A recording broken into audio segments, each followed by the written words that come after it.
para que la casación tenga efecto. Yo no puedo pedir en una casación, ejemplo, que se agregue nueva prueba. Mejor dicho, que se verifique prueba que consta dentro del proceso. No se puede pedir. Ustedes tienen que verificar, ¿sí?, cuáles son los casos en donde se puede presentar una casación. Y más que todo, no siempre tenemos la razón, pero tenemos la posibilidad de encaminar nuestra estrategia, ¿sí?, a cualquiera de las 5 casos que prevé la norma para presentar una casación y tener de alguna manera un resultado a favor. El primer caso que consta en el 268 del COGEP dice: cuando se haya incurrido en aplicación indebida, falta de aplicación o errónea interpretación de la norma procesal, que hayan viciado el proceso de nulidad, insubsanable o causado indefensión y que hayan influido en la gravedad de la transgresión de la decisión de la causa, y siempre que la respectiva nulidad no haya sido subsanada en forma legal. No sé si a ustedes les ha pasado alguna vez, ¿sí?, en donde la mala aplicación de una normativa, ¿sí?, va acarreando efectos que afectan a uno de las partes procesales, en este caso recurrente. Ejemplo, nosotros sabemos que la norma aplica, ¿no es cierto?, desde que se plantea a futuro. Esto cambia un poco en materia penal por el famoso indubio pro reo. Bueno, eso ya lo trataremos, pero esa es la excepción nada más. La norma empieza a aplicarse desde su publicación a futuro. A veces, en temas ejecutivos, de procedimiento ejecutivo, una regla de cambio del 2019 aplica el Código de Comercio del 2021. Ni las partes procesales ni los jueces se dieron cuenta de eso. Pero ustedes que están estudiando y cada vez se están preparando, cuando reciban esos casos, se van a dar cuenta. A ver, revisemos. Es lo primero que uno tiene que hacer en tema de títulos ejecutivos. ¿Con qué norma se aplicó? Y es verdad. Se firmó en 2019, pero la demanda, ¿sí?, el acto propositivo fue presentado en 2022. No me pueden aplicar la norma del 2021. No me pueden aplicar.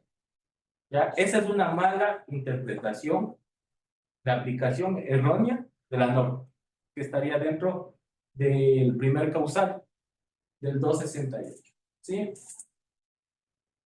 Vamos al numeral 2. Cuando la sentencia o auto no contenga los requisitos exigidos por la ley en su parte dispositiva, se adopten decisiones contradictorias o incompatibles, así como cuando no cumplan los requisitos de motivación. Ya, aquí vienen los vicios de motivación.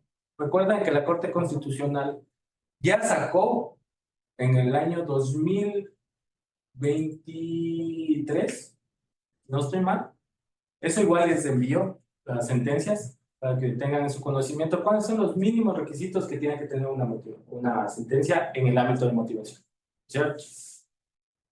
No basta de jurisprudencia. Justo estaba revisando la semana anterior una jurisprudencia de una acción extraordinaria de protección, en donde lo que hacen los jueces, ya de alzada, de hecho, copian sentencias de otros países de Colombia, en el caso en particular que les comento. Y esa es la motivación. Copiar una sentencia de otro país, ponerla en su sentencia, y esa es la motivación. No, hay requisitos mínimos. En materia constitucional, y algunos de aquí entendería que ya han manejado acciones de protección, ¿qué dicen los jueces? ¿Cómo lo entienden a la motivación? ¿Lo entienden? Así. Tienen que decir, ¿qué pasó? ¿Cuáles fueron los fundamentos? ¿En base a qué raciocinio se llegó a una sentencia con una normativa de aplicación? ¿Cierto? Eso es de alguna manera, los elementos mínimos que tiene que tener una sentencia para considerarse motivación.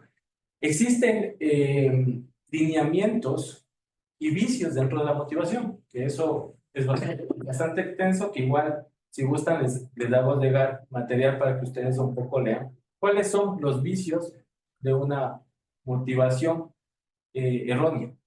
Porque hay motivación que parece que está bien motivada, pero en el contexto no. Entonces, es uno de los vicios. Otro de los vicios, ¿sí? Sentencio, no sé, se me ocurre el pago de alimentos con una normativa de inquilinato, con la ley de inquilinatos. ¿Ya? Eso es la incongruencia en la motivación, ¿cierto? Que no haya relación en los elementos que digo. Los relatos que pasó son los elementos fácticos, la normativa aplicable, el análisis y la resolución. Eso lo podemos hacer, como les digo, no necesariamente yo tengo que cumplir, pero si yo tengo una sentencia que el juez en su momento me dice o me niega una sentencia alegando de que no he demostrado o por falta de prueba, ¿sí?, las alegaciones que he hecho, pero dentro de la audiencia se manifestó a viva voz, ¿sí?, que por parte del demandado o del actor, que los hechos que yo narro son reales.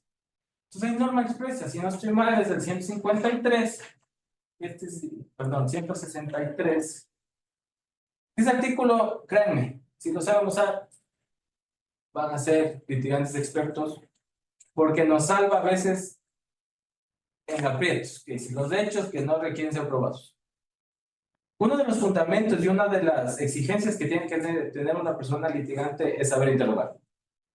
Con una pregunta bien hecha y una respuesta bien hecha, no necesita que yo agregue prueba. Ya consta dentro del audio y consta dentro de las pruebas, y esto ingresa al mundo jurídico, ¿sí?, en donde el juez tiene que tomar en consideración para resolver. Entonces, bajo este parámetro, hay una mala interpretación, repito, de motivación cuando el juez dice no ha demostrado, ¿sí?, lo que ha alegado. Esta es la famosa carga de la prueba. Entonces, todo esto nos puede servir como causal de una casación, ¿sí? No necesariamente ustedes tienen que establecer y marcar, ¿sí?, los casos que van en casación. Yo los puedo ir llevando de la mano, pero siempre pónganlo en uno de estos 5, porque si ustedes no verifican y dicen, el caso, señor juez, de la Corte Nacional de Justicia, o señores del Tribunal de la Corte Nacional de Justicia, ¿cierto? Esto es lo que pasó. Esto es lo que estoy solicitando. Y esto está enmarcado en el numeral 2 del 268. No van a tener una buena respuesta. Van a tener una resolución favorable.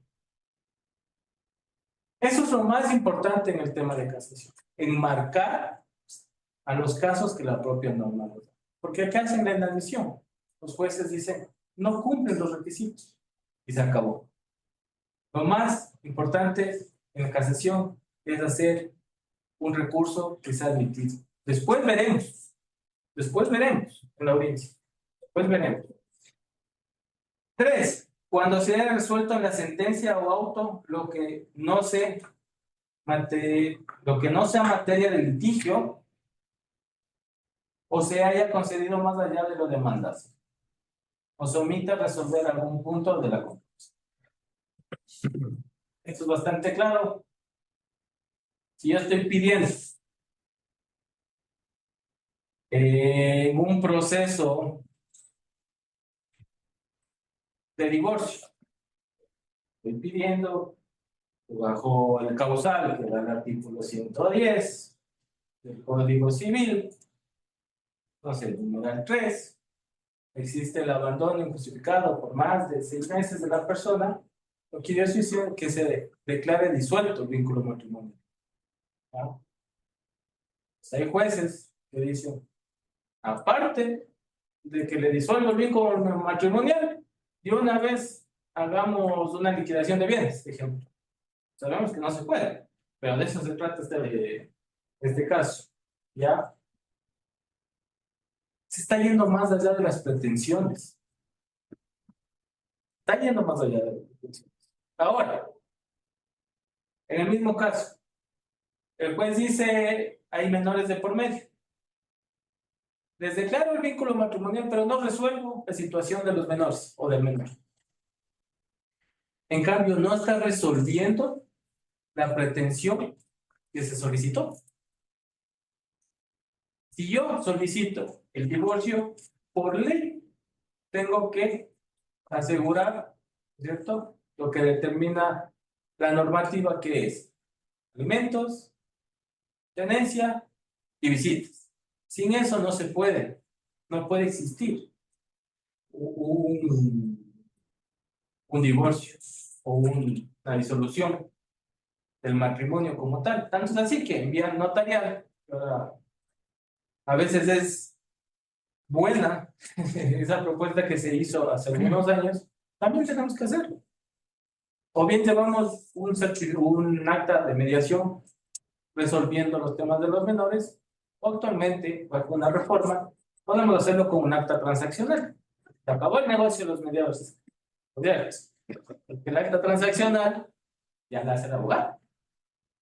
Solo que se reconoce firme y rúbrica resolviendo la situación de los menores. Entonces, ahí es cuando el juez o las autoridades dan más o dan menos de lo que se. Aquí se marca el causal 3 del 268 del recurso de casación. Número 4. Cuando se haya incurrido en aplicación indebida, falta de aplicación o errónea interpretación de los preceptos jurídicos aplicables a la elaboración de la prueba, siempre que haya conducido a una equivocada aplicación o a la no aplicación de normas de derecho sustantivo en la sentencia o. Ya. Aquí también es bastante común y ustedes van a decir, no, son cosas que no pasan, pasa de todo. Siempre les decimos a nuestros clientes, a nuestros colegas, a nuestros estudiantes, cada audiencia es una experiencia nueva. Cada sentencia es una experiencia nueva. Entonces me dicen, hay jueces que a veces confunden término con plazo. ¿Ya? No sé si aquí hay algún tributarista, ¿ah? Que a veces también es confuso, ¿no? Porque la propia ley nos pone. En materia tributaria dice que todo se manejará con plazo, dice. El artículo, me parece que es el artículo 25, no me acuerdo bien. Nos dice para el reclamo 125. Para el reclamo, 20 días plazo. Pero en el artículo 12, me parece que dice que en materia tributaria, todos los tiempos se contarán en días hábiles. Entonces, ¿qué nos está diciendo? Que estén, ¿cierto? Pero bueno, al final del día, eso es la mala interpretación de lo que nos habla el artículo 4.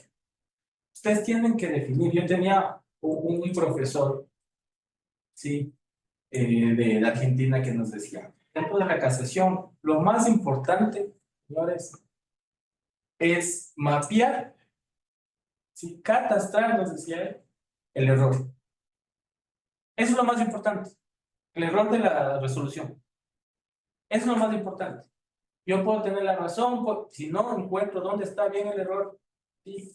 Y no lo ubico dentro de los casos que nos determina la ley, no vamos a tener buen resultado.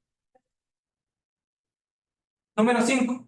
Cuando se haya incurrido en aplicación indebida, falta de aplicación o errónea interpretación de las normas del derecho sustantivo, incluyendo los preceptos jurisprudenciales obligatorios que han sido determinantes para la parte dispositiva de la sentencia. Hace, no sé, creo que fue hace un mes, tuve una audiencia, y traigo colación porque fue la que se encuadra clarito aquí, de un juez, mejor dicho, de un proceso de divorcio. Y me ponen la causal, eh, la causal número 3 me parece que es del 110, que hablaba de estos actos, ¿sí? Inmorales y peleas frecuentes entre las partes, ¿no es cierto? Ya le voy a revisar exactamente qué dice, pero eso fue reformado en el 2021. Y el juez aceptó la sentencia con una causal que ya no existe. Obviamente esto se cayó en la Corte Provincial y de hecho el juez en la Corte Provincial lo que hizo fue aceptar nuestras excepciones previas, que fue, ¿sí?, inadecuada forma de presentar la demanda. Y le declaró insubsanable y obviamente mandó a retiro. Pero eso es lo que ustedes tienen que ver. Nosotros tenemos el código, y más en tema penal. Los que hacemos penal sabemos que el tema penal puede cambiar en un mes, 2, 3 artículos de jurisprudencia con precedentes jurisprudenciales. Entonces, si el juez no sabe y el abogado no sabe, ahí están ustedes, van a llegar y van a decir la mala aplicación de las precedentes jurisprudenciales. Hay jueces, hay fiscales en materia penal, no aplican, ¿sí?, el abreviado y la suspensión condicional de la pena, porque siguen considerando que son dos beneficios. Cuando ya hay una consulta en el 2022, en donde se determinó que uno pueda acogerse un procedimiento abreviado, porque es un beneficio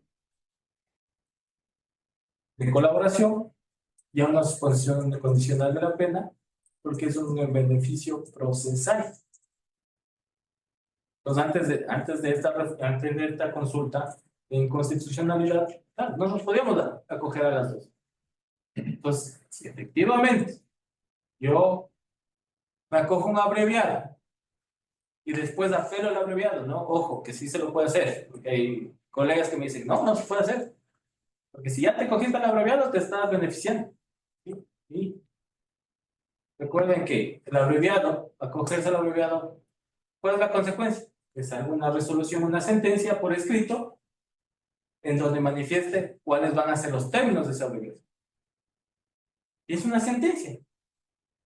Y el COGER y el COI nos permiten apelar sentencias y autos. Entonces, ese también es un tip en los penales, señores. Yo estoy como un fiscal complicado que no me quiere dar el abreviado, porque hay fiscales también que se creen que son los que deben decidir el destino de investigados en su momento. Investigados, ¿no es cierto? No aplica ni siquiera lo que dice la ley, que es un tercio menos de la pena mínima establecida en el tipo. Entonces dicen, no, yo no le voy a dar en un tercio, le voy a dar rebaja de 2 meses. ¿Cómo yo me pongo si es la potestad que le da la normativa, que le da la Constitución de acusar a Fiscalía? Dice, señor fiscal, no hay problema.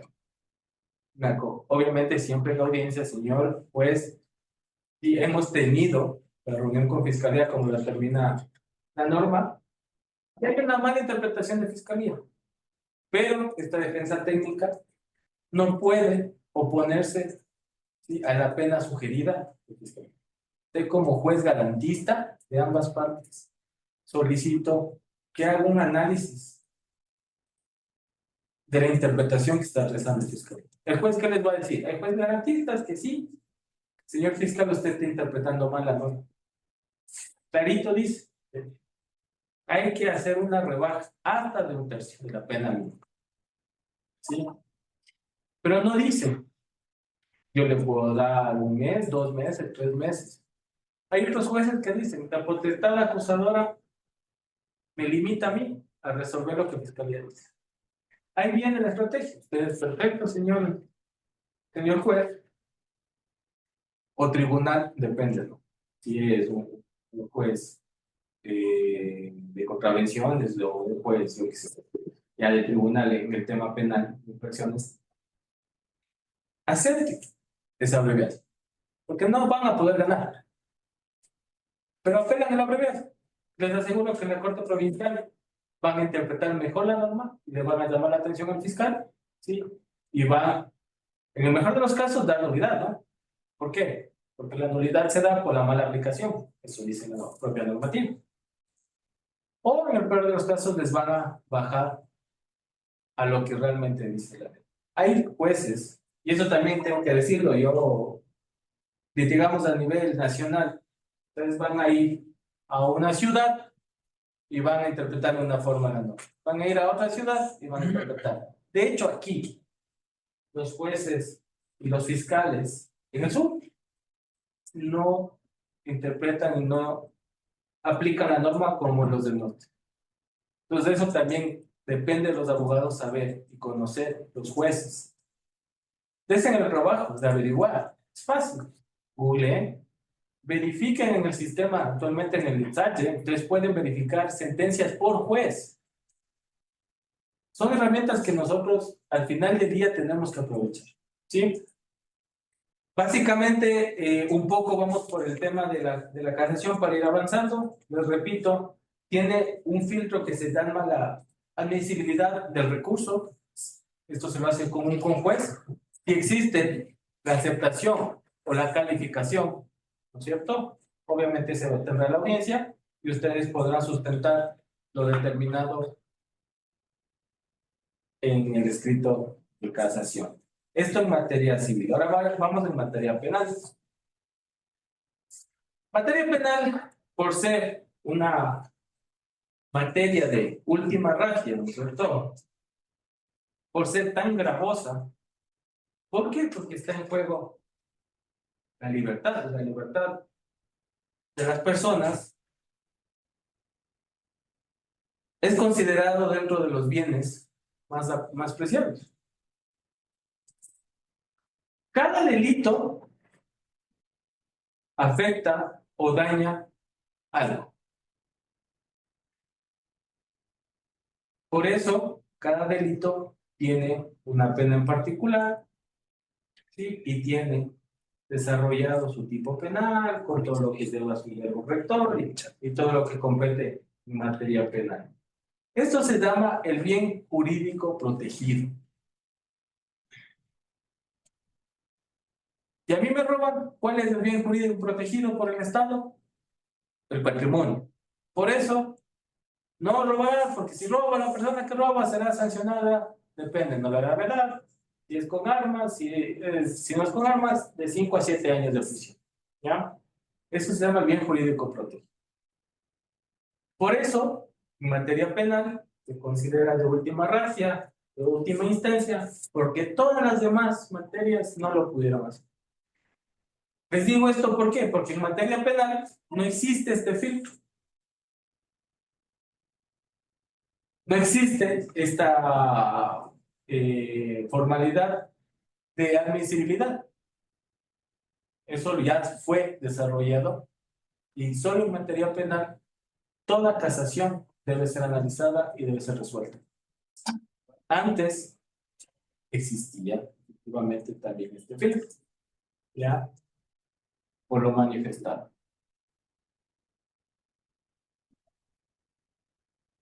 ¿Qué podemos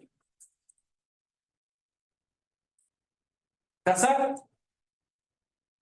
Recuerden, el COIP como norma sustantiva, ¿cierto? Tiene a veces vacíos.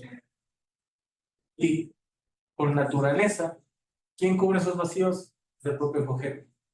Entonces, básicamente, En este caso, lo mismo, podemos casar sentencias y autos, ¿no es cierto? Que de igual manera estén debidamente ejecutados. Ahora, aquí sí tenemos menos tiempo, ¿sí? Tenemos menos tiempo. Nosotros tenemos 3 días, 5 días, perdón, para presentar casación, según el 657. Y obviamente por ser una materia más lesiva para la libertad de las personas, los tiempos se acortan. Y tenemos plazo de 10 días, de 3 días que se convocará una audiencia y que se realizará dentro de los 10 días. Entonces esto es bastante rápido. Por eso, les repito, cuando tengan ustedes una sentencia, ganen tiempo, presenten una aclaración. ¿Ya? Presenten una aclaración. Con eso ustedes tranquilamente ganan 2 semanas. En materia penal, ya en una aclaración de corte provincial, tranquilamente van a ganar 3 meses. Si no presentan, tenemos 3 días. ¿Por qué?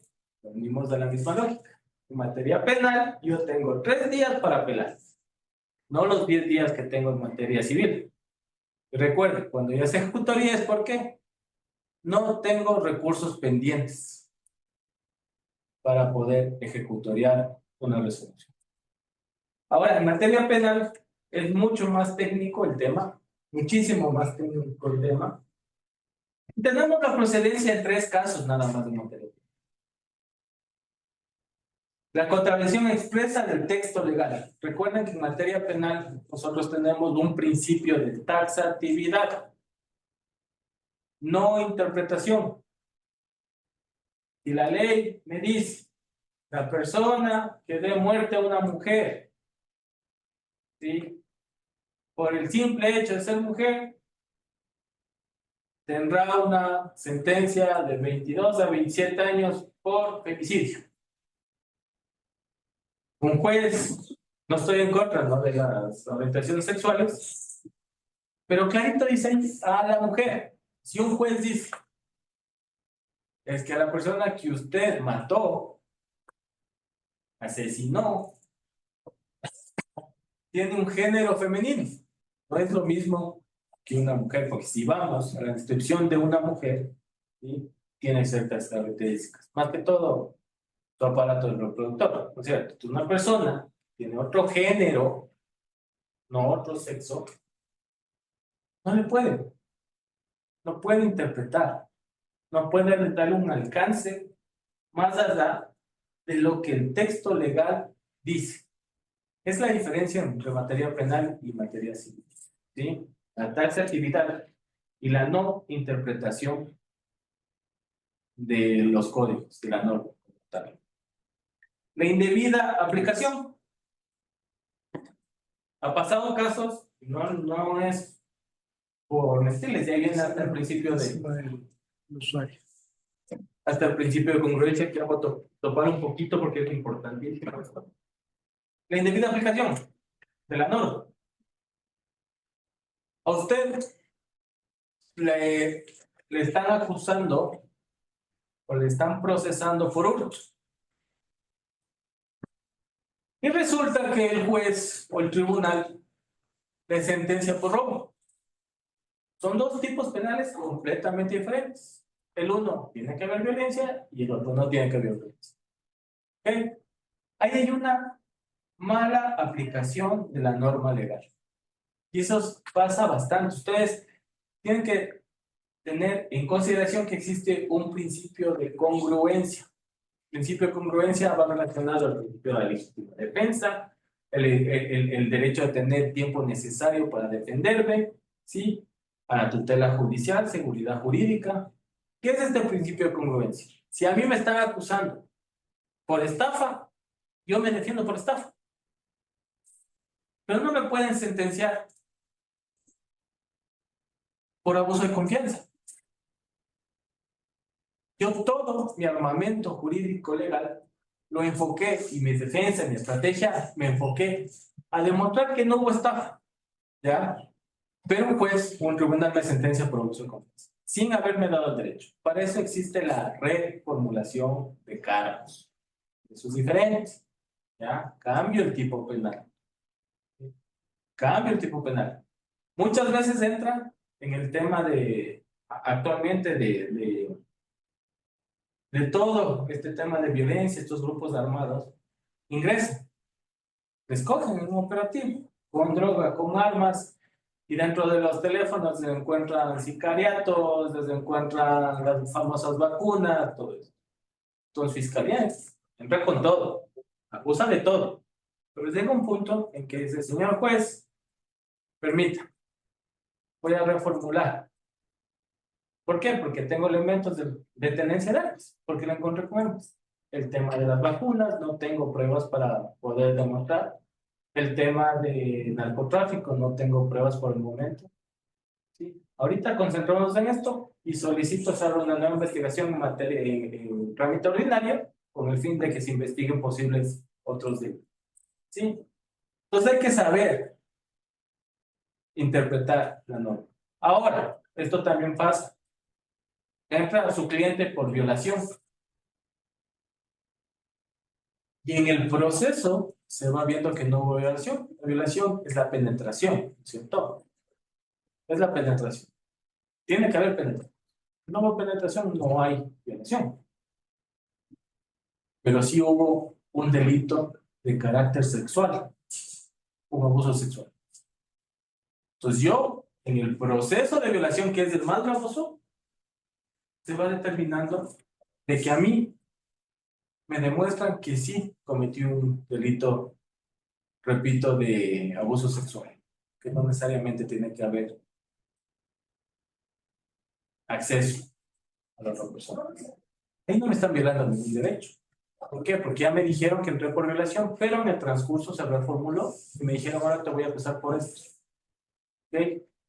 Ahí ya no existe la no aplicación del principio de congruencia. El principio de congruencia es, a mí me acusan por una cosa y me quieren sentenciar por otra. No se puede dar eso. Y hay veces que se da. Hay veces que se da. Y ahí ustedes tienen que analizar. En la sentencia dice, muchas veces falta de motivación. ¿Sí? Se le sentencia con el artículo 187 del COIP por hurto, cuando el tipo penal era el 196. Y así pone. El señor se le condena por robo según el 187 y especifica lo que dice hurto. Eso es una causal de la indebida aplicación de la norma legal. Lo repito, hay que mapear dónde está el error. Eso es fundamental. Y de ahí empieza nuestro tratamiento. Y la famosa errónea interpretación. En materia penal, una de las maestrías que hice en la Universidad de Simón Bolívar, el doctor Román.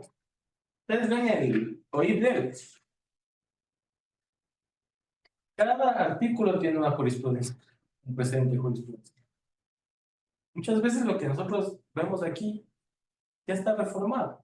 Y hasta que no manden al registro oficial y que se saquen una nueva reforma del COI, ya se está aplicando.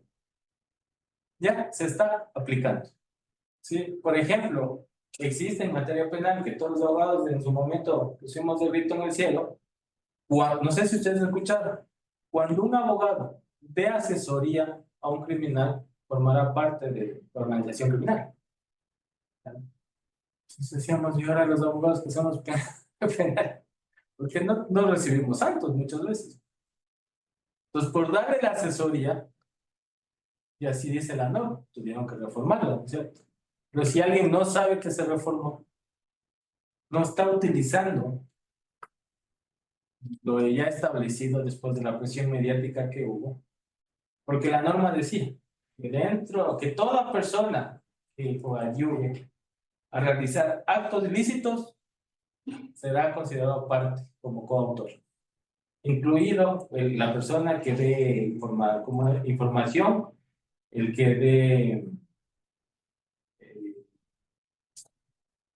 la información, el que entregue insumos, ¿sí?, de conocimiento, incluidos los abogados.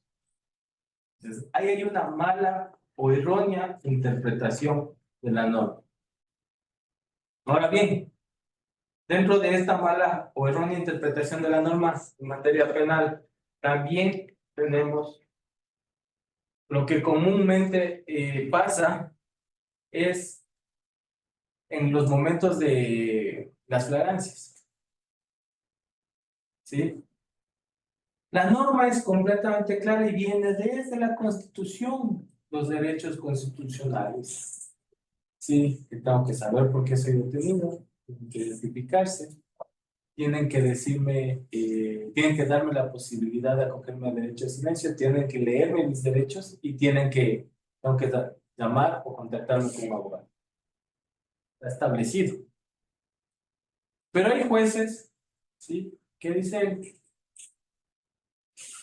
vea, estoy segura que el policía le debe haber leído los derechos. Hay una mala interpretación, porque ella no tiene la opción, ¿sí?, de estar creyendo. Ella tiene que verificar con el acta de lectura que tiene que estar dada, así como el parte policial, así como el examen médico legal, para poner el conocimiento del fiscal y hacer la entrega del presunto infractor. ¿Sí? Entonces, todas estas malas interpretaciones, ustedes pueden de alguna manera usar a su favor. Usar a su favor para tener, como les digo, una resolución favorable. Esas son las partes más importantes, ¿sí?, que ustedes deben conocer en el recurso de casación de forma general. Que si ustedes quieren especializarse, un recurso de casación sí les va a conllevar varios meses para profundizar más. Y ojalá en un momento se lo pueda brindar, ¿ya? Porque realmente, desde la tecnicidad que ustedes deben tener, y obviamente lo que nos interesa, hasta los réditos económicos, cambian un montón. No es lo mismo un proceso en primera instancia, segunda instancia, en casación, más en materia penal, porque es ahí donde ustedes pueden otorgar una libertad a una persona que ha sido detenida. Importantísimo, en casación no dice la norma, pero la ley, no dice las causales, perdón, pero la ley sí dice. En cualquier parte del proceso penal se podrá solicitar o declarar la nulidad. Tienen que ustedes saber jugar con eso. Muchas veces yo prefiero no pedir nulidades porque sé que está mal. Ah, porque se va a retrotraer el proceso y Fiscalía va a subsanar los errores que tiene, o Fiscalía va a hacer alguna diligencia que me va a perjudicar. Prefiero irme a la audiencia y pedir la exclusión de esa prueba. ¿Ya? Ejemplo, otros casos. Está por caducar la prisión preventiva, que recordemos que es de máximo de 12 meses. Pido la nulidad a instrucción fiscal y a mi cliente le falta una semana para cumplir los 12 meses, entonces me conviene la nulidad. Porque sé que es culpable y va a ser difícil que le saque. Pero como se caducó la prisión preventiva, va afuera y gracias. Hay veces que Fiscalía presenta documentos fuera de la ley. Recuerden que hay la exclusión de la prueba. Revisen. Sí. La teoría del fruto envenenado y revisen la teoría de la bandeja de plata. ¿Qué quiere decir esto? Si una prueba es incorporada al proceso de manera ilegal, contaminada, el resultado va a ser contaminado. ¿Ok? Ahí es donde uno pelea. Ejemplo, el tema de lesiones ¿Qué es lo que uno tiene que demostrar? La materialidad de que una persona fue agredida. Uno no lo dice, tiene que ser un perito, ¿cierto? En materia penal, todo es bajo testimonio. Si no está solicitado dentro de la instrucción fiscal que comparezca el perito, ¿no es cierto? Y lo agrega un día después fiscalía, ustedes no pidan nulidad, pidan la exclusión de la prueba. Ya en laboratorio, en ese laboratorio preparatorio, y en la exclusión. Van a llegar fiscalía a la audiencia de juicio sin prueba de materialidad. Sin materialidad no hay delito. ¿Qué saco yo pidiendo una nulidad? Señora jueza o señor juez en la preparatoria, que es un juez de garantías. Se ha verificado que a fiscalía ha ingresado un petitorio un día después de que se cerró la instrucción. ¿Qué va a decir los jueces? Efectivamente se ha verificado. Por lo cual doy nulidad. Que empiece nuevamente, en el peor de los casos, que empiece nuevamente la instrucción, porque se violó. Y le doy chance a que fiscalía presente esa prueba dentro de los términos. Manejen eso. Es muy importante. Ok.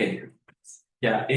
No sé si tienen algún tipo de preguntas sobre los temas que hemos tratado. Yo tengo una, justo Por lo que supuesto. dijiste ahorita. Tú presentas una prueba, justo en instrucción fiscal, o sea, el último día, cuando no se cierra, ¿ya? Eh, y ahí haces alusión a una prueba que no puedes aún obtenerla, ¿no? Hasta ese entonces aún no la has tenido, y luego esa prueba te viene ya después de que se cerró, ¿ya? Pero ahí anunciaste que esa prueba la estás presentando, pero que no la tienes, ¿sí? Hasta que te entreguen. Y luego, claro, esa prueba ya presentas después, cuando ya te entregaron, que ya pasó ese tiempo, y aún no se produce la audiencia formulatoria de pruebas y evaluatoria de pruebas. Y ahí, en ese momento, tú quieres hacer valer esa prueba. ¿Es posible eso? A ver, tenemos que tener en cuenta que hay dos mecanismos. La una, sí se puede utilizar hasta una prueba nueva, obviamente justificando que no se tenía conocimiento, que no se tenía el poder de conseguirla, que eso es otra cosa. Ahora, esto sí nos ha traído, trajo cola bastante el tema de que se hacían peticiones dentro de la instrucción, o sea, agregaban pruebas dentro de la instrucción, pero que no llegaban. No, que llegaron después. Ya, entonces, claro, los positivistas en algún momento decían, no, instrucción se cerró, términos fatales, qué pena, llegó después. Los garantistas, en cambio, decían, fue solicitada dentro del tiempo. Depende de terceros muchas veces, que es de, Claro, no ¿no es depende. cierto? Entonces ya existe de alguna forma una respuesta generalizada que es que todo lo que se pide en instrucción así llegue después está debidamente anunciada y será practicada dentro de la audiencia de juicio, de ser aprobada en la... Ah, ya. Sí, sí. Entonces tú piensas que no pueden rechazar, No deberían. no deberían. No, Ya. de hecho existen hasta consultas. Sabemos que no son vinculantes, pero como les digo a los jueces, si no son vinculantes, ¿tú para qué hacen? Claro, pues, un juez no sabe cómo interpretar y lo pregunta a la Corte Nacional, ¿no es cierto? Ujú. Mire, este caso tengo. Y le dice, en este caso deberías actuar de esta manera.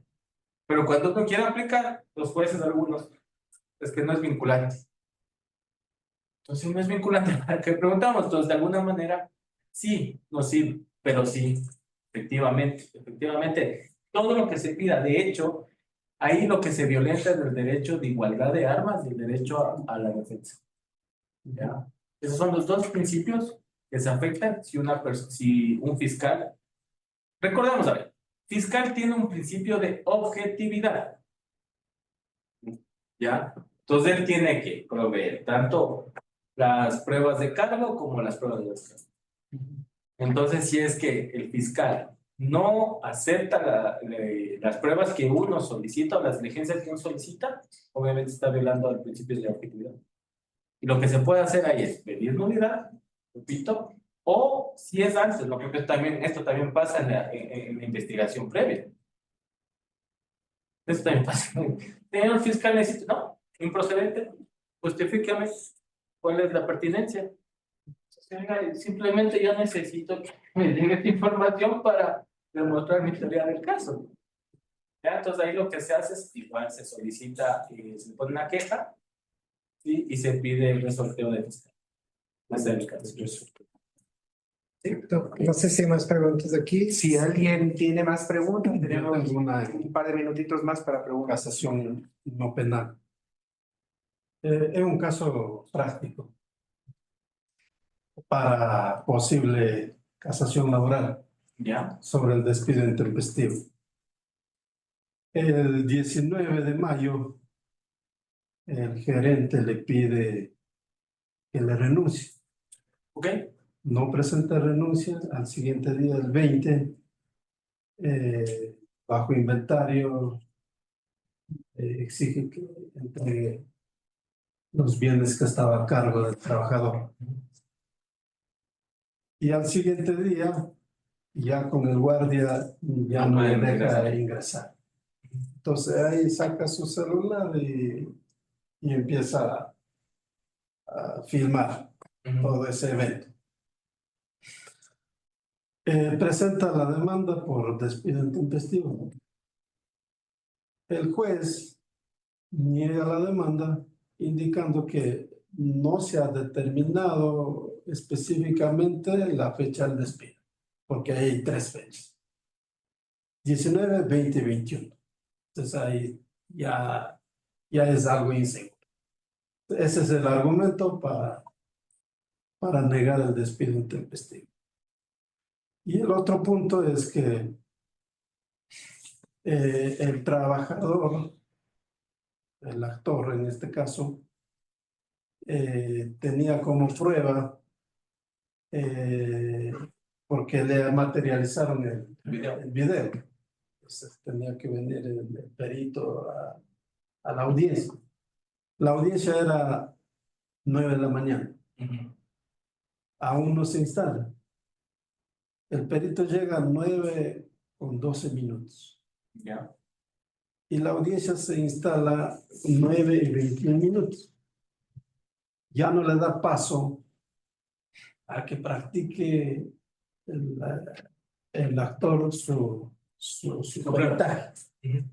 Entonces, obviamente, ya no pudo justificar su despido intempestivo, y por estos 2 razonamientos se niega la demanda en la Corte Provincial.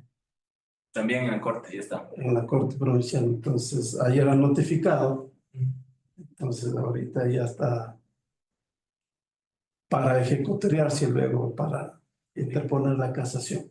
Sí. Ahorita revisando todas estas causales, en ese contexto que acabo de contar, no sé, salvo el mejor criterio de ustedes, ahí veo que tal vez exista indefensión al accionante porque no le permitió practicar su prueba testimonial pericial, en este caso, por esto de que llegó atrasado. A ver, hay que ser bastante claro. Obviamente con el contexto que tenemos. Personalmente, yo verificaría lo que determina el procedimiento sumario. Si no estoy mal, el 333, en donde indica de cómo se va a practicar las pruebas.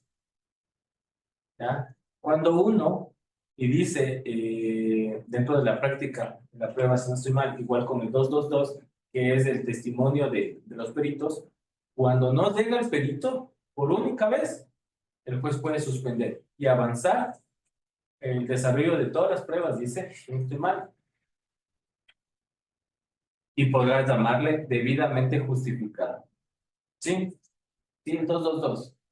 La declaración de los peritos. En caso de no comparecer por caso fortuito o fuerza mayor, debidamente comprobados y por una sola vez, se suspenderá la audiencia después de haber practicado las demás pruebas y se determinará el término para su reanudación. Para mí, hay una mala aplicación de la ley. Si el perito llegó tarde, yo puedo seguir la audiencia. Llega hasta que me toque el perito. Si el perito llegó, llega el señor perito. practique la prueba. No es que no llegó desde el principio. Pues apliquemos lo que dicen los dos. Ni es parte procesal, yo lo tengo. El perito es un auxiliar del juez, ¿no es cierto? Entonces yo verificaría eso. Obviamente más temas hay que verificar porque en tema de despido intempestivo hay una reinversión de la carga de la prueba si la otra parte niega el despido. Lo que sí les voy a igual dar un tip.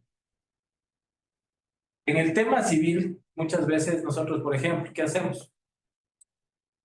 Señor juez, me debe plata y aquí en este chat dice que hay, hay abogados que se llaman impreso el chat sin materializar. Empezando sin materializar. Ya, que no es prueba. Pero ¿qué pasa cuando me ha pasado? Mira, aquí está, dice el chat debidamente materializado. Ya, mi pregunta. ¿Hay algún oficio, algún documento que certifique que esa línea telefónica pertenece a mi cliente? ¿Sí o no? No, gracias. Entonces no basta solo con eso. No basta. Pidan. Si van a pedir, en este caso, algún documento, mejor dicho, alguna prueba, van a agregar alguna prueba materializada, es en el trabajo de pedir al mismo juez que les oficia a las entidades telefónicas para que certifique qué número. Entonces yo veo el número que consta en la materialización con el oficio, vinculo y ya tengo certeza, que eso es lo que la norma nos solicita, que un juez se genere una certeza, ¿sí? Que se genere un nivel de convencimiento positivo, ¿sí? Que el actor tiene razón, por eso me da, analizando un poco el tema. No sé si... A ver, sí, en honor al tiempo ya estamos listos para el break. Hagamos una pregunta más y nos vamos para el break. Sí. Yo tengo una preguntita. Adelante, colega. Muchas gracias. En casación penal, justamente tengo audiencia el día 20. Es de un caso que se dio en la Fiscalía de Menores Infractores por un delito de abuso sexual. Yo estoy en defensa de la víctima, una niña de 5 años, un adolescente de 14 años abusa sexualmente de la niña. En primera instancia, declaran la culpabilidad. Apeló la parte contraria. Cuando llaman a audiencia, comparece únicamente fiscalía. Lastimosamente a mí se me cruzaron audiencias, no pude comparecer. Y cuando remiten el fallo, ratifican el estado de inocencia con un voto salvado. No sé si en ese caso yo pueda aplicar la mala interpretación de la norma, porque lo que el juez ponente dice es que no hay pruebas suficientes para poder determinar una responsabilidad. Y el juez ponente muy acertadamente dice que este tipo de delitos son en la clandestinidad y nunca va a haber una prueba que sea realmente efectiva, por decirlo de alguna manera. Exactamente, un video o una fotografía en la que demuestre que haya existido el delito y que a razón de eso se ratifica el estado de inocencia.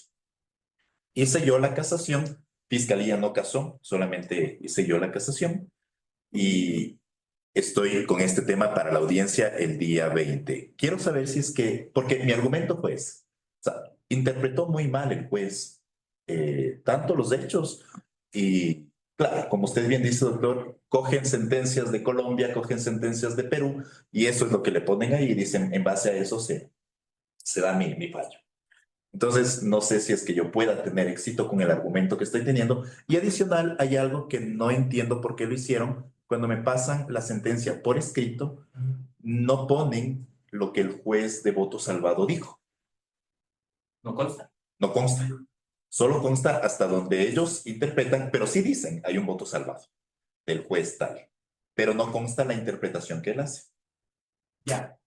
A ver, ahí tenemos algunos temas. Importantísimo entenderlos. A ver, primero, si no consta el voto salvador, yo sí pediría por secretaría que se entregue una copia certificada de la sentencia donde se incluye el voto salvado. Digamos que, ¿cómo reacciona? ¿Ya? ¿Ya? Igual.